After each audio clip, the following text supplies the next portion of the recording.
তারা মনির নিগাবান কি করে? ইনুস নিগাবান এরা আওয়ামী লীগের সন্ত্রাসী। গেল বছর আমি তরমুজ চাষ করছি, আমার থেকে প্রায় 85,000 টাকা চাঁদা নিয়েছে। আমার 12-13 লাখ টাকা খরচ হয়ে গেছে। এখন আমি যে অবস্থায়, এই ঋণ মানুষের কিভাবে দেব? এই তরমুজ ক্ষেত নিয়ে একাধিকবার সালিশ হয়েছে। দর্শক সমকালে স্বাগত জানাচ্ছি, আমি খান মনিরুজ্জামান। আমি বর্তমানে রয়েছি বরিশাল জেলার বাকেরগঞ্জ থানার নলুয়া ইউনিয়নের চরগজালিয়া গ্রামে। আমি যে জায়গাটায় দাঁড়িয়ে রয়েছি এটি একটি তরমুজ ক্ষেত। এই তরমুজ ক্ষেতের বর্গা চাষী রয়েছে জিয়াউল ইসলাম। উনি আমাদের জানিয়েছে পূর্ব শত্রুতার যে ধরে দিনে দুপুরে দুর্বৃত্তরা তার এই তরমুজ ক্ষেতের তরমুজগুলো কেটে ফেলেছে, এমনকি তরমুজের যে চারাগুলো রয়েছে সেই চারাগুলো গোড়া থেকে উপড়ে ফেলেছে। প্রায় 5 লক্ষাধিক টাকার মতো তার ক্ষয়ক্ষতি হয়েছে। আমি প্রায় 11-12 লাখ টাকার মতো খরচ করছি। আশা ব্যাংকের ঋণ আছে এবং গ্রাম থেকে অনেক টাকা আনছি ঋণে। 10 টাকা সুদে টাকা আনিয়ে তরমুজের প্রজেক্টে ব্যবহার করছি। আমার 12-13 লাখ টাকা খরচ হয়ে গেছে। এখন আমি যে অবস্থায়, এই ঋণ মানুষের কিভাবে দেব? ঋণের চাপে আমার যে কোনো সময় মৃত্যু বরণ করতে হবে। এখন আমি আর কিছু উপায় দেখতেছি না। ফলন উঠতে কত 15-20 দিন লাগবে।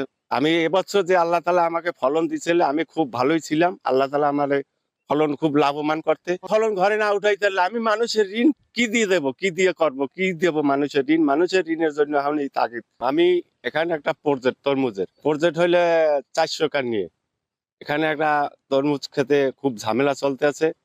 এক পক্ষ আমাকে খুব অত্যাচার জোর জুলুম করতেছে। তারা মনির নিগাবান কি করে? ইনুস নিগাবান এরা আওয়ামী লীগের সন্ত্রাসী। এরা পূর্বপুরুষ আওয়ামী লীগ করিয়েছে। অনেক বছর দামায় জোর জুলুম। এবং গেল বছর আমি তরমুজ চাষ করছি, আমার থেকে প্রায় 85,000 টাকা চাঁদা নিয়েছে। এই বছরও চাঁদার জন্য হামতাম বহুত করতেছে, আমি চাঁদা দিতে আছি না। এখন আমার খুব মারধর করতেছে এবং আমার ক্ষেত খামারে যত গাছপালা সব কেটে ফেলছে, তরমুজ কেটে ফেলছে। আর আমার একটা বাচ্চা আছে, তারে খুব ভয় দেখাইতে আছে। আসলে এই ঘটনা নিয়ে একাধিকবার মামলা হয়েছে থানার থেকে।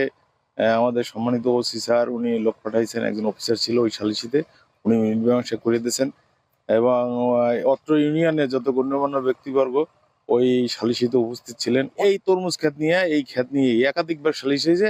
সালিশিতে মীমাংসা হয়েছে যে ওই চাষি গরিব মানুষ, উনি চাষ করতেছে, তো উনি ওখানে মীমাংসা করেছে যে উনি তরমুজ না যাওয়া পর্যন্ত এখানে কেউ আসবে না।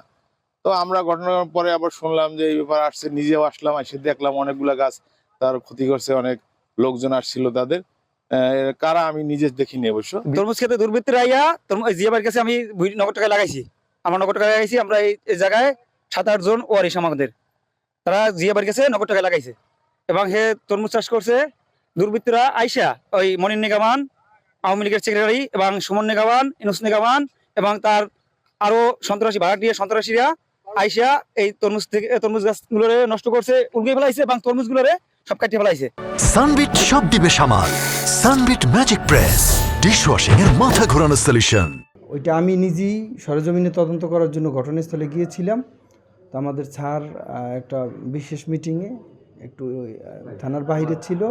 থানার বাইরে থাকার কারণে এই বিষয়ে এখন পর্যন্ত আইনগত ব্যবস্থা গ্রহণ করা হয় নাই, তবে তদন্ত চলতেছে, এ ব্যাপারে আইনগত ব্যবস্থা গ্রহণ করা হবে।